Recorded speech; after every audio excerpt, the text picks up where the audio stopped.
guys, Ashlane here, coming at you today with a live raid. Now, in this war, it's actually a Patreon war that I'm in right now. I'll give a shout out to the clan in just a second, but we came across this base, right? It's their number one on the opponent's side. It's an almost maxed out Town Hall 11, and I see this base, or a variation of this base, so often in Clash of Clans that I figured I'd do a video of exactly how to beat it, how to 3-star it, as a matter of fact. Now, this strategy works really well, even if the base isn't exactly the same as this one. Oftentimes people will switch around defensive units. Even the Eagle Artillery and the Inferno Towers might be in a little bit different locations. The heroes might be inside the center, the heroes might be outside the center. Some refer to this base as the ring base, the resource ring base, the four corners base, or the square base.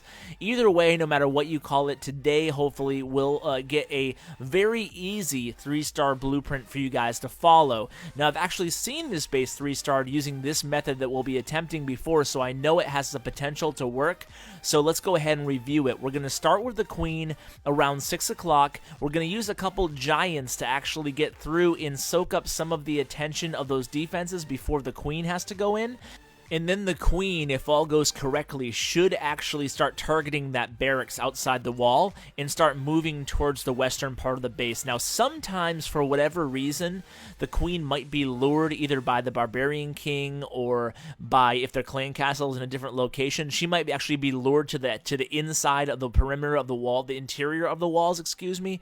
So if that happens, don't panic. Just start the second part of your attack earlier. The queen will actually stay alive because the cool thing about attacking this base is that the defensive concentration is all in the middle, so as long as the queen doesn't go towards the actual center of the base, which she won't, you'll actually be okay. You'll be able to still pull off the 3-star. So what we're going to do here is let the queen do her thing for a while, and then eventually, after she takes down that mortar, we're going to start the rest of the attack. Now, that is the goal here. That's why we're splitting the heroes. This is one of the reasons. We want to cut off these resource ring bases are effective because the units, the golems, and the rest of the units will go around the center rather than in the center, providing the defensive units ample time to hammer away at your troops. So what we're going to do is we're going to cut off one of those lanes with the queen and also get rid of the mortar. Then we're going to hit with a mass witch. We're using only one golem near that jump spell entry point around 9 o'clock on the map.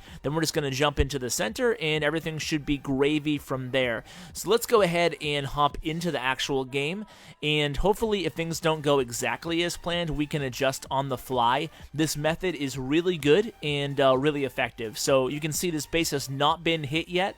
In fact, the war just started about 45 minutes ago.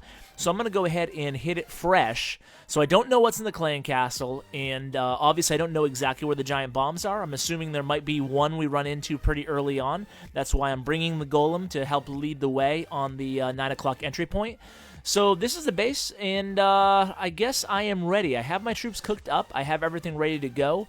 And I think I can't see anything going epically wrong. You know, it doesn't always necessarily pull off the 3-star, but at least a high percentage 2-star should be available for us to make happen here. So I bring an earthquake, I should note, just to soften up the center of the base. So here I go. I'm going to start off by just spamming the wall breakers over here. Don't want to put them on the corner in case there's a trap over there, some spring traps.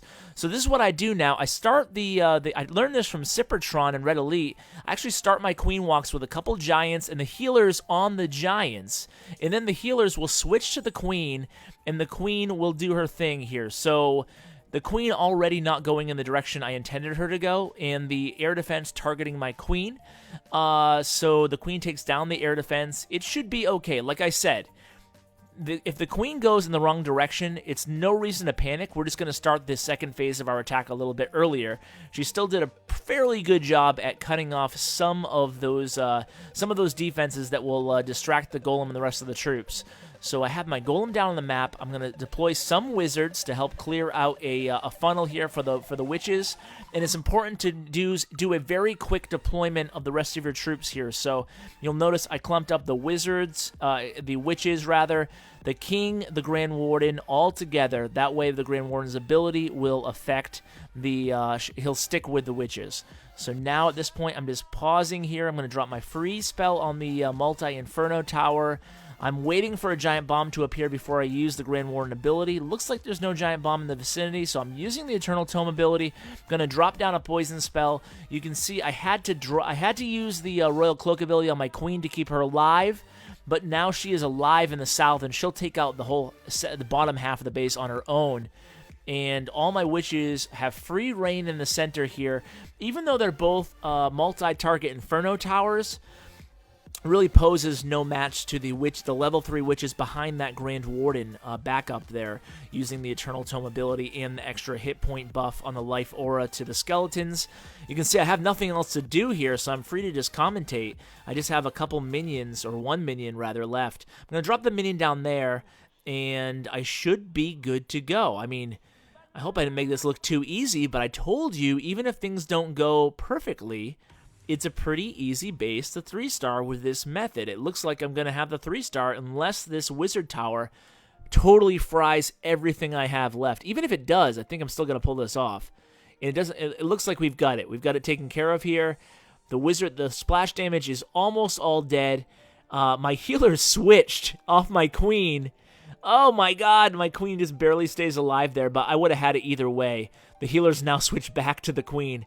Why did the healer switch off the queen when she was getting targeted there? That kind of stunk, but she actually stayed alive, and I do have like 6 or 7 wizards left on the board and the Grand Warden at full health, and I would have had those healers to heal the rest of my troops if the queen had died. Looks like a fairly convincing 3-star, so there it is, guys. Wow, pretty excited right now, pretty pumped, because it is a Patreon war. It is one of the tiers for my Patreon supporting that I'll come war with you guys, help you out with strategy and so forth and so on, and just get to know you guys. So this is, said she was level 18 is the name of the clan, and I pulled out the 3-star. Pretty pumped right now. And I'm really pumped to share this with you guys. Glad I recorded it, and the reason being is because I know we see these bases so often. So, guys, I hope you enjoyed the episode. We'll kind of wrap it up there, and as always, guys, take care. We don't play for fame, we don't play for cash. We just play for the glory and the crash of the ash.